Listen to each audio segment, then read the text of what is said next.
কৌণিক ভরবেগ, এটা তো সমগ্র কৌণিক ভরবেগের মান, মানে সমষ্টি কৌণিক ভরবেগের সমষ্টি কোন সিস্টেমের জন্য।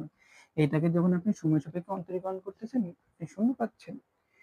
তো কখন আপনি এল কে, কৌণিক ভরবেগকে আপনি কি পাবেন, এর অন্তরীকরণ শূন্য পাবেন, যখন কি হবে আপনার এই এল এর মানটা আপনার কি হবে, ধ্রুবক হবে।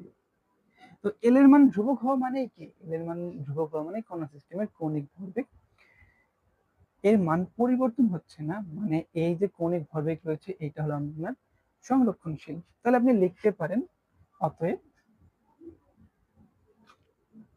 কণা সিস্টেমের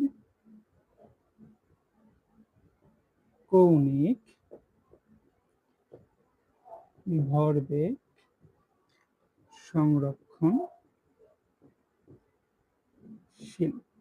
এবং এইটা প্রমাণিত।